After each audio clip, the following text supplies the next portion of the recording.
Let me crack this egg. One, two, three. Hey! That wasn't very nice.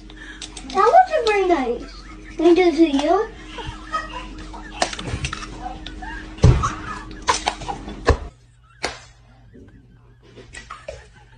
A little bit of salt in it. And then you have to mix it really. What'd you get? An egg.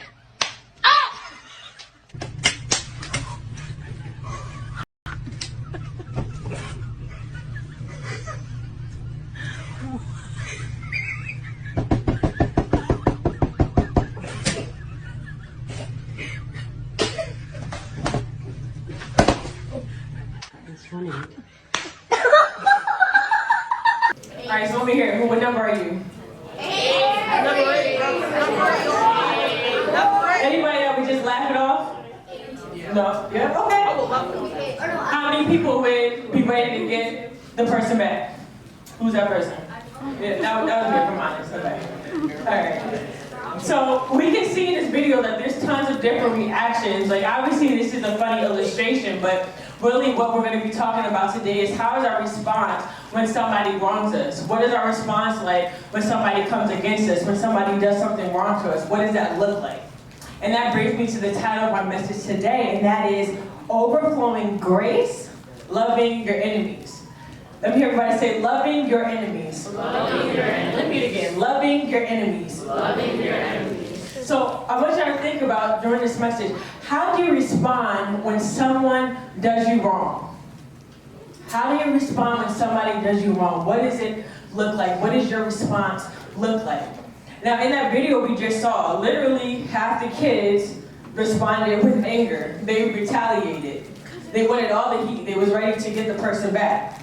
Now, even at a young age, like the kids in that video, a lot of us are kind of prone to react when I gotta get that person back. It's sometimes kind of like human nature in us where we feel like we have to get somebody back. Society teaches us that we need to seek revenge. Now, when I think about revenge, when I think about a conflict, I think about this story. It was around when I was your guys' age. I was in high school. So there was this girl, let's say her name is Kim. So Kim had major issues with this girl. They were going back and forth. First, it started up with text messages, talking about each other. Then it came to face. They were going back and forth, arguing. And then it graduated to fighting, literally fighting. And they were fighting, help me complete the sentence. They were fighting over a boy. So that's boy. Ridiculous. So they were fighting over a boy, and it was bad. Like, when I tell you the fight in the middle of the hallway in front of mad people, like, it was bad. Security had to run, and they were able to break it up. And God was definitely looking out for them that day because the administration was like, you know what? We'll give you a warning and detention. That's it. That's all they got. So, but during this fight, the security guard stopped it pretty quick. So Kim, she felt like she didn't have the upper hand in the fight. She felt like she kind of lost. She still was mad. She still had something for the girl, and she wasn't finished with it. So fast forward, a couple of days later, I'm in the cafeteria. I remember this like it was yesterday. I'm eating my lunch, minding my business, and I look up. Across the cafeteria, I see Kim walk in. Now, I have third period lunch. Kim has sixth period lunch. So I'm like, why is she in here? And she's walking around, she looks real suspicious. I'm like, something don't look right. And she walks, and I look, and I'm like, where is she going? And I see her walking to the direction to the girl that she had just got in a fight with. And I'm watching, I'm like, yeah, this is definitely not about to be good. It's like everything was happening in slow motion. And Kim walks up to the girl, she cocks her hand back, and she punches the girl from behind. The girl didn't even know she was coming. And this fight was like 10 times worse than the first fight. It was really bad. Now, they got a warning last time. This time, the school was not playing with them, so they got suspended. Now, Kim, who now is suspended, she drew attention to herself. And because of that, the school found out that she didn't even live in our town. Like, she wasn't even supposed to be in the school in the first place. So, not only is she suspended, now she's expelled. She's done. So her school that she loved, the club that she was a part of, her teachers, her friends, the boy that she was fighting over, just like that, gone. all because she wanted to seek revenge on this girl that she was fighting with. That's what revenge does to you. It doesn't do anything but cause problems. It perpetuates conflict. Culture teaches us if somebody does something to us, we gotta live back. Culture teaches us an eye for an eye, that we have to seek revenge. The world tells us to seek revenge, but what the Word of God tells us is a complete opposite. Now, in Matthew chapter 5, verse 43 to 44, it says, "You have heard the law that says, love your neighbor and hate your enemy. But I say, love your enemies. Pray for those who persecute you." Let me hear you say, love your enemies. Love your enemies. In this text, Jesus is literally introducing a new thought process, a new norm, a behavior. He's telling the people that I want you to not only love those who love you back, I don't want you to just love those who are your family, love those who are in your circle. I'm looking for you to extend love to those who hurt you. I'm looking for you to extend love to those who harm you, who oppose you. Now, you may listen to me say that and think, love my enemies. You want me to be nice to somebody who hurts me? Be nice to somebody who's mean to me? That sounds crazy. But that's what Jesus is asking us to do. He's calling us to love our enemies. Now, I'm going to give you 3 points about loving your enemies.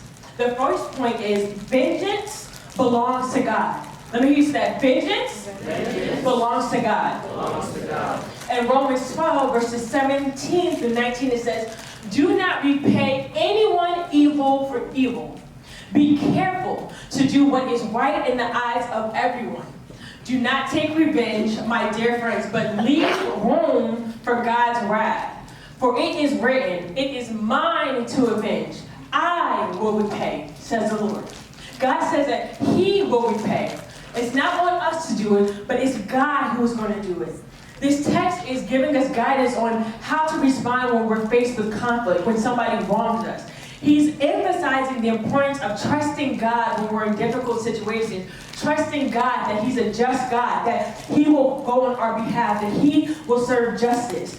We don't have to seek personal revenges. We don't have to say, "Now I got this. I'm going to handle this. I'm going to handle that person." God is saying, no, when you're going through a difficult situation, when somebody wrongs you, I'm not looking for you to react. I'm looking for you to respond by taking a step back and saying, "My Father in heaven has me. God has me. He goes before me. I don't have to handle it. God's got me. God has it." He's asking us to trust Him when people do us wrong. We have to trust God. Now, most of us, we won't go to the extreme of fighting. Most of us. We won't be violent, but I bet you most of us will be petty. Oh, it's quiet. Yeah. Most of us will be petty. Let me give you some examples. Oh, she doesn't want to speak to me? I'm not speaking to her. That's revenge. Maybe you have a friend. This is kind of the worst type of hurt. You have somebody that's supposed to be your friend, somebody that you trust, and they go and tell your business. They start talking about you. So what do? Oh, you want to talk about me? Remember that secret you told me last year? Yeah, everybody's about to know. I'm going to go spread it. That's what happened. That's revenge. Maybe you're in school all day, just thinking and dreaming about the leftovers you had from that restaurant the night before. Anybody know what I'm talking about? Nobody? Okay. And then you think about it, and then school lets out, and you go home ready to tear up the leftovers, and your brother has eaten the leftovers. And what is your response? Like, "Oh, did you enjoy it? Was it good?" No, you ready to fight. I may or may not be talking about this story from experience. You can ask my brother, I don't know. Maybe you have a starting position on your basketball team, and that's something that you value, that you love, but somebody takes your spot. So you say, "All right, you're going to take my spot, I'm going to take your girl." Ooh, that looks like revenge. Maybe you had plans where you were going to go out with your friends. You had everything planned out. You knew what you were going to wear. You knew your outfit. You were ready to go to this party like it was set. You thought you were going, but your mom was like, "You're not going anywhere. You can't go." Imagine your response being like, "Okay, since you don't want to let me go, I'm going to act so bad at home you're going to wish I left the house." That's what revenge looks like. Some of this stuff may seem petty or seem small, like not that big of a deal, but it's revenge. And this is not what God is looking for us. As his children, he's looking for us to not have revenge, but he's looking for us to trust in him. He's looking for us to operate in love, not revenge. Revenge perpetuates violence, it perpetuates hatred, it perpetuates conflict. Revenge often leads to another issue, and then another issue, and then another issue. And before you know it, relationships are damaged, reputations are damaged, all because it started with somebody seeking revenge. It becomes a cycle of conflict and violence. And as Christians, as God's children, he's calling us to be cycle breakers. He wants us to break the cycle. He's not looking for us to continue the cycle. So how do we break it? With the love of God. He's looking for us to break cycles by leading with his love. There's a quote by Gandhi. It says, an eye for an eye only ends up making the whole world blind. Let me say it again. An eye for an eye only ends up making the whole world blind. Can you imagine if everyone operated with the mindset of, oh, somebody does me wrong, I'm going to do them wrong? And so these people have conflict, and over here is conflict, and over there is conflict, and over there is conflict, and we would end up in a world full of conflict and hatred. We already have so much of that now, but imagine how much heightened that would be if everybody thought an eye for an eye. It would put us in a bad space in this world. There's another quote by Confucius that says, before you embark on a journey of revenge, dig 2 graves. Not 1 grave, 2 graves. Who are the 2 graves for? It would be 1 for the person that you're targeting, the person that you're seeking revenge on. But guess who the 2nd grave is for? Yourself. You may think that revenge is all about hurting the other person, getting that person back. Yeah, you may hurt that person, but guess what? You're going to hurt yourself too.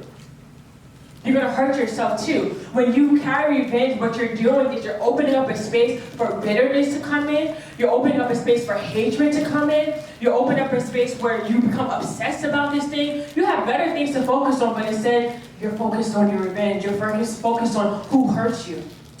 God is not looking for us to do that. When you do that, literally what you're doing is you're trading your peace, your joy, and happiness for that bitterness and hurt and pain. When we seek revenge on someone, we're hurting not only the person we're targeting, but we're hurting ourselves. All right, I got another story for you. So there's this girl that I grew up with. I've literally known her since like the 1st grade.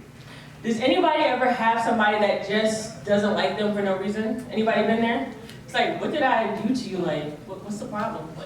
Okay, this was this girl to me. Her name, let's say, for this purpose, is Melissa. Melissa, like I said, was mean to me for years. So fast forward, like any opportunity that she could hurt me, any opportunity that she could exclude me, say a slick comment, like she took it.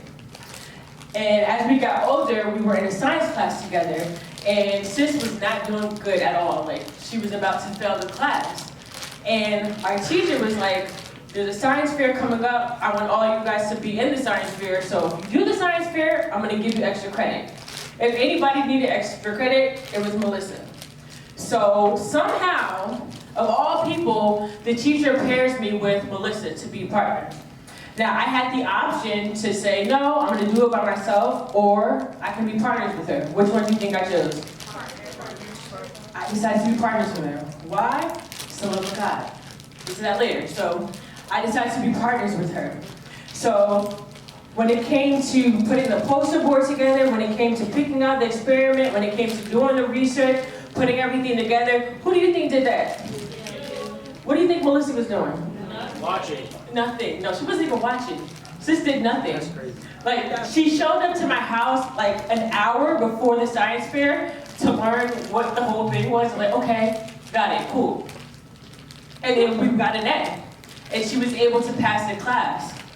And some people may hear that story and be like, you're bugging. Like, why would you do that? Why would you be partners with her? I could have decided to be vengeful. I could have decided to be mean to her just like she was mean to me.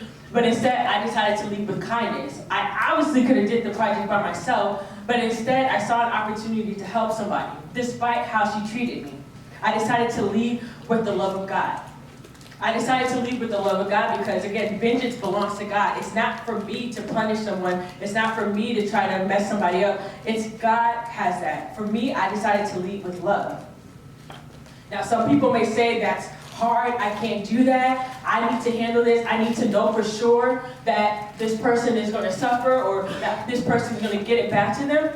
But I'm telling you, you have to trust God. Just because somebody does something wrong to you and you don't see with your eyes that they had to pay the price for what they did, it doesn't mean that God is not intervening. It doesn't mean that God is moving on your behalf. You don't know what's going on behind the scenes. Sometimes what God will do is He will begin to speak to somebody's heart. He'll begin to bother them and deal with them and where they feel conviction. That's what happens sometimes where God intercedes on our behalf. Just because you don't physically see something doesn't mean that God is not intervening on our behalf. God says that vengeance is His. It belongs to His. It's not ours. Now, if you keep being petty and vengeful, know also that vengeance, it will graduate. It may start off as something like little, but what will go from talking bad about somebody could lead to then cheating, could lead to stealing, could lead to, God forbid, killing. You never know. There's a root to something. It starts with something small, but if you're not careful, vengeance can graduate, and it can escalate, and it can grow, and it can turn you into somebody that you do not want to be. Now, my second point is, remember God's love for you. Everybody say, remember? Remember God's love for you. God's love for you. So there's a parable in the Bible in the book of Matthew where there's this man who is in need of money. So he goes to the king and he asks the king to borrow $10,000. Let's say for purposes $10,000. The king has the money. He's loaded, so he gives him the money. And he agrees to give him the money and that he has to pay it back at a certain time.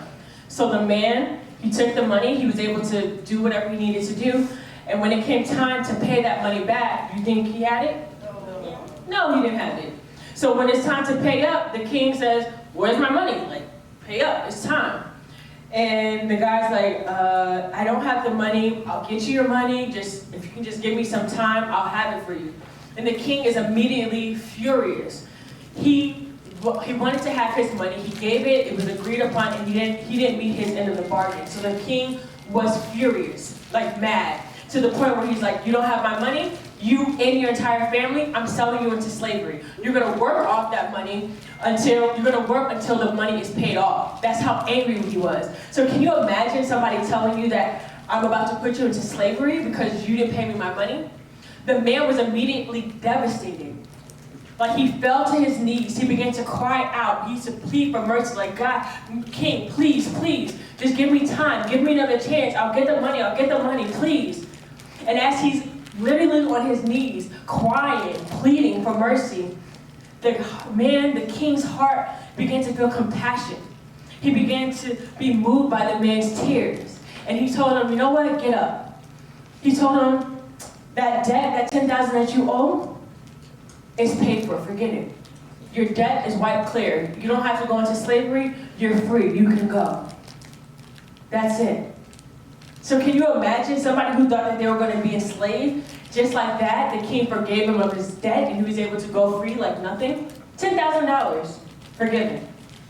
That same man, don't you know, probably moments after, he's walking out on the street and he sees a man that owes him $100. And he's like, where's my money? You owe me $100. And just like he did, the man is like, I don't have the money. I'm sorry. I'll get it to you. Can you please, please, please, just give me a little more time? What do you think the man said to him? Okay. The man who was just forgiven of $10,000 was not trying to hear it. He's like, where is my money? He said, I don't have it. Guards, take him. He owes me $100. Put him in jail. Lock him up. Throw the key away. That's it.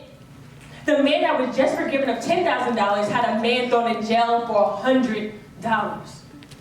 Can you imagine?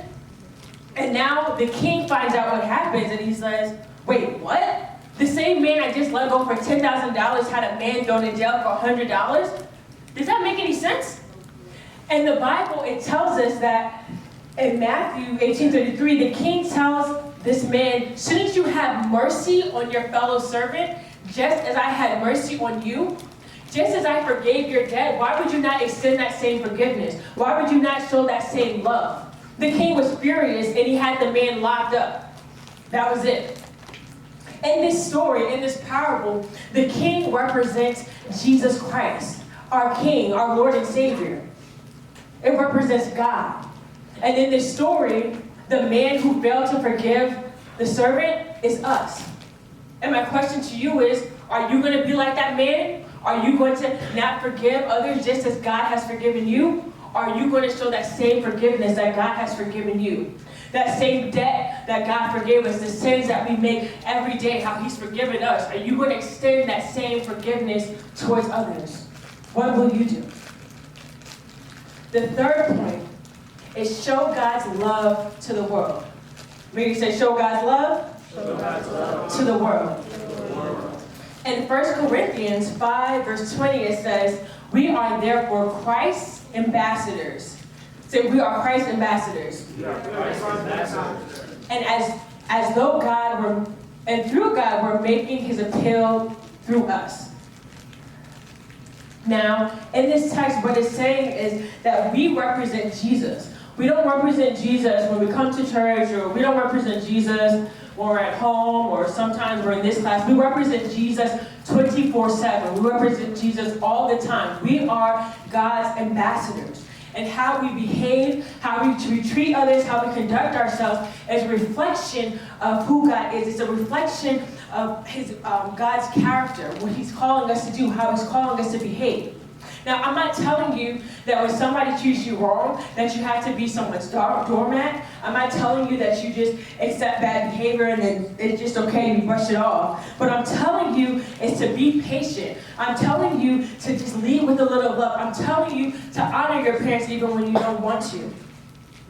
Jesus is telling us, is instructing us to love our enemies.